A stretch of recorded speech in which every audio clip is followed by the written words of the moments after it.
Hello students,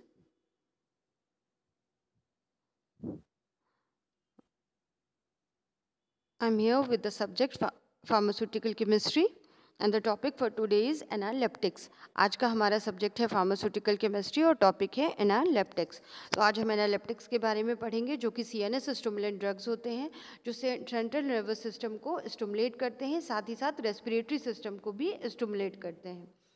तो वो drugs analeptics कहलाते हैं। हम इनकी पहले डेफिनेशन पढ़ेंगे, फिर इसका क्लासिफिकेशन देखेंगे and then we will see the individual drug caffeine. और एक ड्रग के बारे में पढ़ेंगे कैफीन, कैफीन की physical properties, chemical structure, IUPAC name, storage conditions, uses, brand name, that we will study about caffeine. तो हम सबसे पहले स्टार्ट करेंगे डेफिनेशन ऑफ एनालेप्टिक्स से। पहले हम देखेंगे एनालेप्टिक्स हो हैं क्या। इनकी कैटेगरी जो है वो है CNS एक्टिंग ड्रग्स। ये एनालेप्टिक्स CNS एक्टिंग ड्रग्स में आते हैं और ये CNS स्टिमुलेंट ड्रग्स हैं, ये CNS को स्टिमुलेट करते हैं। Now starting with the definition of analeptics, हम डेफिनेशन देख लें एनालेप्टिक्स की।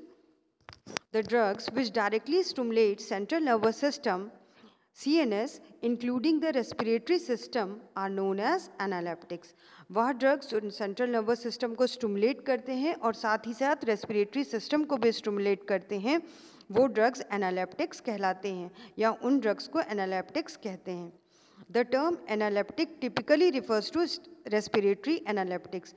जो वर्ड एनालेप्टिक उपयोग किया जाता है वो टिपिकली उन्हीं ड्रग्स के लिए उपयोग किया जाता है जो रेस्पिरेटरी सिस्टम को स्टिमुलेट करते हैं, यानी रेस्पिरेटरी स्टिमुलेंट ड्रग्स को एनालेप्टिक ड्रग्स कहते हैं। अब आते हैं एनालेप्टिक्स के बारे में कुछ और इंफॉर्मेशन ले लेते हैं, एनालेप्टिक्स के बारे में कुछ और चीज़ें जान लेते हैं। These drugs are able to reverse the respiratory depression caused by CO2 accumulation due to respiratory disease or post-surgical respiratory depression। ये ड्रग्स एनालेप्टिक रेस्पिरेशन को रिस्टोर कर सकते हैं। इनके पास इतनी पावर है, they can restore respiratory system, यानी कि ये रेस्पिरेशन अगर किसी भी वजह से रेस्पिरेटरी सिस्टम का जो फंक्शन है या जो एक्टिविटी है वो लो हो गई है, कम हो गई है, तो उस रेस्पिरेटरी सिस्टम की एक्टिविटी को, इफ़ेक्ट को ये वापस से रिस्टोर कर सकते हैं, यानी कि पुनः नॉर्मल कर सकते हैं। और रेस्पिरेटरी डिप्रेशन वो स्थिति है जब कि रेस्पिरेटरी सिस्टम लो हो जाता है या उसकी जो प्रभाव है, उसका जो इफ़ेक्ट है, उसकी जो एक्टिविटी है वो बहुत ही कम हो जाती है। व्यक्ति मुश्किल से ही रेस्पिरेशन कर पाता है या सांस ले पाता है, तो वो स्थिति कहलाती है रेस्पिरेटरी डिप्रेशन। ये किसी भी कारण से हो सकती है, या तो CO2 एक्युमुलेशन यानी कि CO2 इकट्ठा हो जाती है टिश्यूज़ में, तो उस वजह से भी रेस्पिरेटरी डिप्रेशन हो सकता है, या किसी रेस्पिरेटरी डिसीज़ की वजह से CO2 का एक्सहेलेशन नहीं हो पा रहा, CO2 बाहर नहीं निकल पा रही, इस वजह से भी CO2 जमा हो सकती है टिश्यूज़ के अंदर, सेल्स के अंदर, तो उस वजह से भी रेस्पिरेटरी डिप्रेशन हो सकता है। और या तो फिर पोस्ट सर्जिकल रेस्पिरेटरी डिप्रेशन, यानी किसी सर्जरी के बाद, ऑपरेशन के बाद, किसी भी ऑपरेटिव प्रोसीजर के बाद या सर्जरी के बाद तो रेस्पिरेटरी सिस्टम थोड़ा सा लो हो जाता है, उसकी एक्टिविटी कम हो जाती है, तो उस केस में भी ये एनालेप्टिक्स का उपयोग किया जाता है।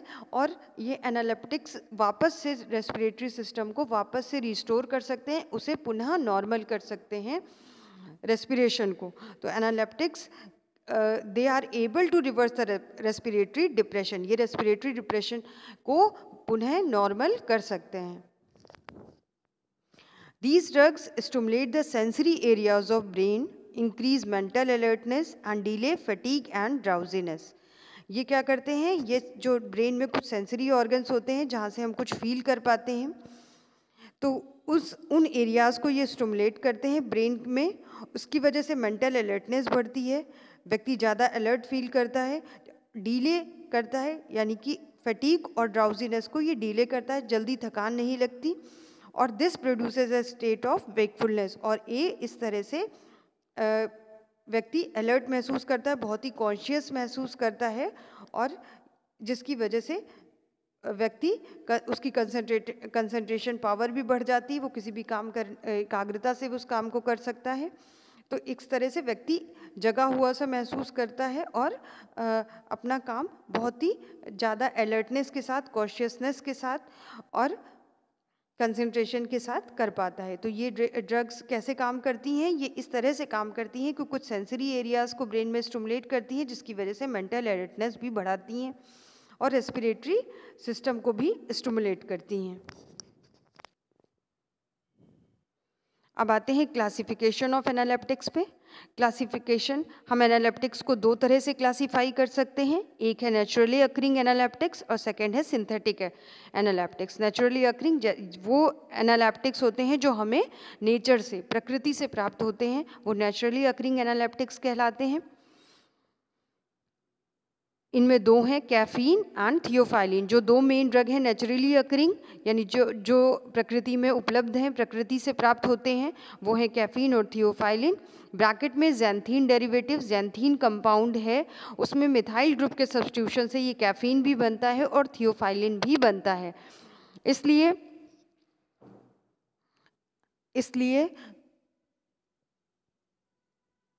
इनको ज़ैंथीन डेरिवेटिव कहते हैं। ठीक है, कैफीन और थियोफाइलिन ज़ैंथीन मॉलिक्यूल से बने हुए हैं, इसीलिए इनको ज़ैंथीन डेरिवेटिव्स कहते हैं। Second one is synthetic analeptics. Synthetic का मतलब मैन मेड एनालिप्टिक्स, यानी कि वो एनालिप्टिक्स जो कि लेबोरेटरी में सिंथेसाइज किए जाते हैं, लेबोरेटरी में बनाए जाते हैं। और इसमें दो मेन ड्रग्स आते हैं, निकेथामाइड, जिसको कि कोरामाइन भी कहा जाता है, और डेक्स्ट्रोएम्फेटामाइन। डेक्स्ट्रोएम्फेटामाइन को डेक्स्ट्रिन भी कहते हैं। तो कोरामाइन and nicotinamide both are the same drugs. Dextrin and dextroamphetamine are also the same drugs. ये दोनों same drugs ही हैं, बस इनके नाम अलग हैं, but the main drug is the same. अब हम इसमें एक एक ड्रग को इंडिविजुअल पढ़ेंगे। चारों ड्रग्स ही पढ़नी है, caffeine, theophylline, nikethamide, dextroamphetamine, but today we will study about the caffeine. अब हम कैफीन के बारे में पढ़ेंगे। It is a xanthine derivative. ठीक है, ज़ैंथीन डेरिवेटिव है कैफीन। अब कैफीन के बारे में पढ़ते हैं। Caffeine, it is a methyl xanthine which occurs naturally in coffee, tea, cola, guarana, yerba mate and over 60 other products. ये बहुत सारी चीज़ों में पाया जाता है और प्रकृति से प्राप्त होता है, जैसे कि कॉफ़ी, टी, कोला, मेट, इन सारी चीज़ों में ये पाया जाता है। और ऐसे ही 60 अदर प्रोडक्ट्स हैं जिनके अंदर ये मिलता है। ये मिथाइल ज़ैंथीन है, यानी ज़ैंथीन मॉलिक्यूल पे अगर हम मिथाइल ग्रुप सब्स्टिट्यूट कर दें, मिथाइल ग्रुप लगा दें, तो हमें मिथाइल ज़ैंथीन मिल जाता है। और methyl xanthine it is a caffeine, और मिथाइल ज़ैंथीन ही जो है कैफीन है।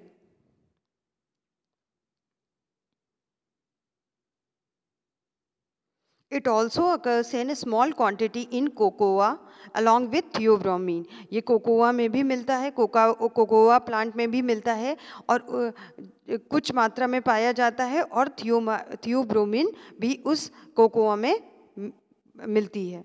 थियोब्रोमीन एंड कैफीन दोनों ही कोकोआ प्लांट में पाए जाते हैं।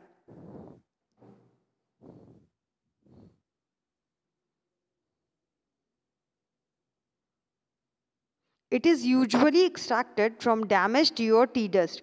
ये ड्राई टी लीव्स से निकाली जाती है, जिसे कि उसके बाद उस टी लीव्स को ड्राई करने के बाद क्रश कर लेते हैं, यानी कि डैमेज कर लेते हैं। तो ये डैमेज टी लीव से या टी डस्ट से एक्सट्रैक्ट की जाती है। ठीक है, निकाली जाती है, उस वहाँ से एक्सट्रैक्ट की जाती है।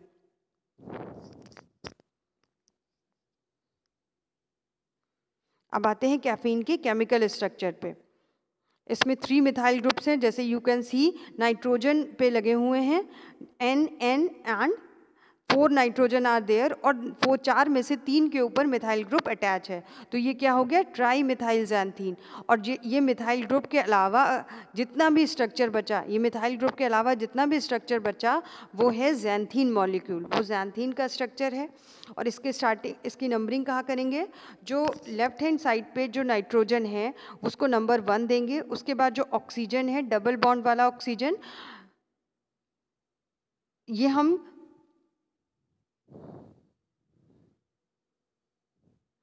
एंटी क्लॉकवाइज चलेंगे। नाइट्रोजन से फिर नीचे वाला जो कार्बन है जिसमें डबल बॉन्ड से ऑक्सीजन जुड़ा हुआ है वो 2 नंबर है। फिर जिस पे मिथाइल ग्रुप अटैच है नाइट्रोजन वो 3 नंबर है। उसके बाद जो ये जहाँ पे डबल बॉन्ड है, जो ब्रिज वाला कार्बन एटम है वो 4 नंबर है, उसके ऊपर वाला 5, और फिर अगेन जहाँ पे डबल बॉन्ड O है वो 6 नंबर का कार्बन है। जहाँ पे मिथाइल ग्रुप साइड में, राइट हैंड साइड में जो मिथाइल ग्रुप लगा हुआ है वो 7 नंबर का है, उसके साइड में 8, और फिर जो नाइट्रोजन एक और लगा है वो है 9 नंबर, जो अकेला नाइट्रोजन है दैट इज़ ऑफ 9 नंबर। इसीलिए IUPAC नेम, इसकी IUPAC नेम है 137 ट्राईमिथाइल ज़ैंथीन। तो इसका नंबरिंग हम देख लेते हैं, ये 1 नंबर हो जाएगा, दिस इज़ 1, ये 2, ये 3, then this is number 6, and then it is number 7, 8, and this is number 9। Start हम यहाँ से करेंगे, this is number 1, again you can see starting with this nitrogen,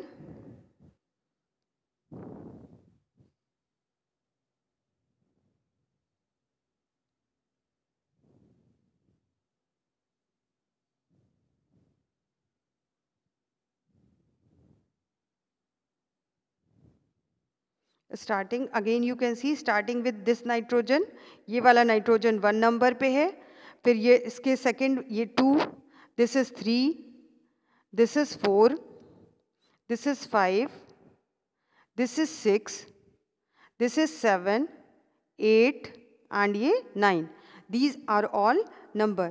तो इस हिसाब से 1 पोजीशन पे मिथाइल ग्रुप है, 3 पोजीशन पे मिथाइल ग्रुप है एंड 7 पोजीशन पे मिथाइल ग्रुप है।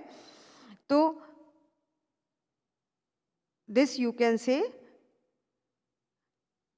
कि इस तरह से इसकी नंबरिंग की गई है। It is anti clockwise number है, इसलिए इसका नाम है 137 ट्राईमिथाइल ज़ैंथीन। अब आते हैं फिजिकल प्रॉपर्टीज़ पे। कैफीन की फिजिकल प्रॉपर्टीज़ में physical state is solid crystalline powder. ये सॉलिड के रूप में प्रेजेंट होता है, क्रिस्टल्स के रूप में पाया जाता है। कलर इसका वाइट होता है, odourless, taste is bitter, melting point 234 to 239 degree Celsius. इसका मेल्टिंग पॉइंट हाई होता है 239 से लेकर 234 से लेकर 239 degree Celsius. Sparingly soluble in cold water में स्पैरिंगली सॉल्युबल है, इथेनॉल में भी स्पैरिंगली सॉल्युबल है। sparingly soluble in cold water and ethanol, freely soluble in hot water में बहुत अच्छे से soluble है, and slightly soluble in ether में slightly soluble है। So again physical properties we'll repeat. Physical properties, physical state, solid crystalline powder, color is white, odorless, taste is bitter, melting point is 234 to 239 degrees Celsius, solubility, sparingly soluble in water, cold water and ethanol, freely soluble in hot water and slightly soluble in ether। ये हुई इसकी physical properties। Now अब हम chemical properties के बारे में पढ़ेंगे। Chemical properties, when caffeine is treated with hydrochloric acid and potassium chlorate, जब कैफ़ीन का हम ट्रीटमेंट करते हैं, कैफ़ीन का हम रिएक्शन कराते हैं हाइड्रोक्लोरिक एसिड और पोटेशियम क्लोरेट के साथ, उसके बाद ये रिएक्शन कराने के बाद इस मिक्सचर को हम इवेपोरेट कर देते हैं ड्राइनेस तक, यानी कि जितना भी लिक्विड पार्ट होता है वो इवेपोरेट हो जाता है और केवल सॉलिड रेसिड्यू बचता है। उसके बाद उस सॉलिड रेसिड्यू में हम 1 ड्रॉप डाइल्यूट अमोनिया की ऐड करते हैं, तो पर्पल कलर बनता है। ठीक है, when caffeine is treated with hydrochloric acid and potassium chlorate evaporated to dryness and 1 drop of dilute ammonia is added to the residue, a purple color is produced. This color disappears on the addition of dilute sodium hydroxide solution. और ये जो पहले वाले reaction में जो purple colour बना है वो अगर उसमें सोडियम हाइड्रोक्साइड सॉल्यूशन आप डाल देंगे तो वो डिसअपियर भी हो जाएगा, यानी वो कलर चला जाएगा, गायब हो जाएगा। वो कलर मतलब ये सॉल्यूशन वापस से कलरलेस हो जाएगा। ठीक है, तो कैफ़ीन में क्या डालते हैं? हाइड्रोक्लोरिक एसिड डालते हैं, पोटेशियम क्लोरेट डालते हैं, उसके बाद इस मिक्सचर को एवेपोरेट कर लेते हैं जब तक कि वो पूरी तरह से ड्राई ना हो जाए। तो क्या बचता है? सॉलिड रेसिड्यू बचता है। सॉलिड रेसिड्यू में हम 1 ड्रॉप डाइल्यूट अमोनिया सॉल्यूशन की डालते हैं तो हमें पर्पल कलर प्राप्त होता है, हमें पर्पल कलर मिलता है। और ये पर्पल कलर अगर इसी सॉल्यूशन में अगर आप डाइल्यूट सोडियम हाइड्रोक्साइड सॉल्यूशन डाल दें, अगर इसी रेसिड्यू में अगर आप डाइल्यूट सोडियम हाइड्रोक्साइड सॉल्यूशन डाल दें तो ये ब्लू कलर, ये पर्पल कलर डिसअपियर हो जाता है, गायब हो जाता है और सॉल्यूशन वापस से कलरलेस हो जाता है।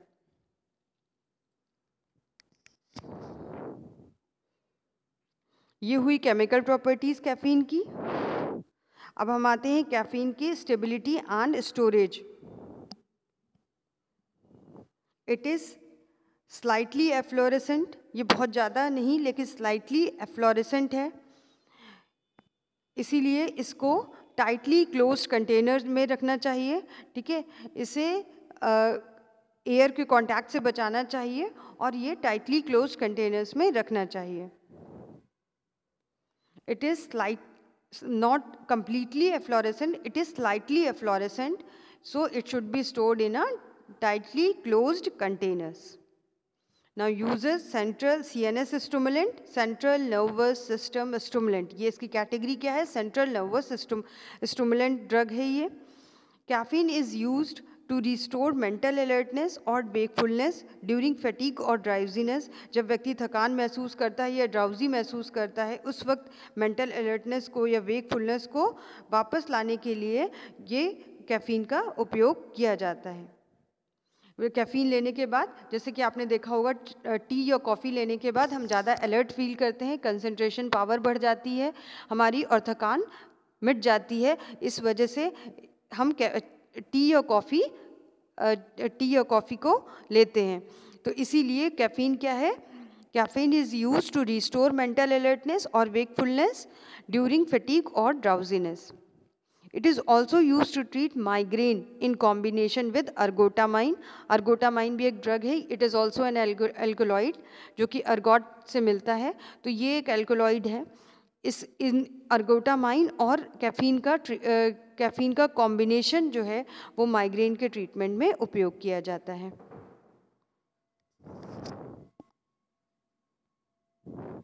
अब आते हैं official caffeine IP. Caffeine is official in IP, IP में क्या ऑफिशियल है। उसके बाद aspirin and caffeine tablets, IP BP both. Caffeine BP anhydrous caffeine, ये किस में दिया हुआ है? बीपी में। Caffeine hydrate, it is official in BP. और इसका जो फार्मास्यूटिकल फॉर्मुलेशन है वो है टैबलेट्स। कैफ़ीन की टैबलेट्स के रूप में कैफ़ीन मार्केट में उपलब्ध है।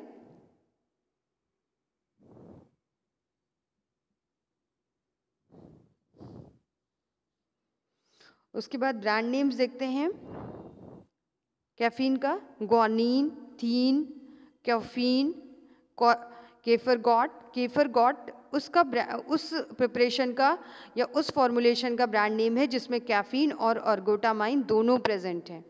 तो कैफ़ीन और अर्गोटामाइन का जो प्रिपरेशन है उसका नाम है केफरगॉट। Microprin,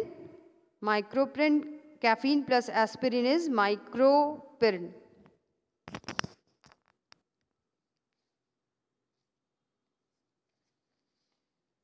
ओके, अब ये है कैफीन का structure.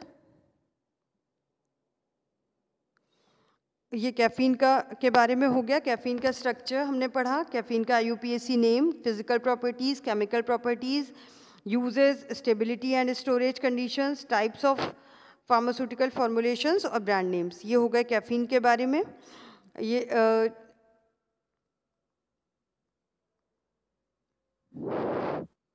Thank you children, I hope you must have understood the topic. आपको ये टॉपिक समझ में आया होगा। Just go through the video, take down it in your notebook, make notes and learn it.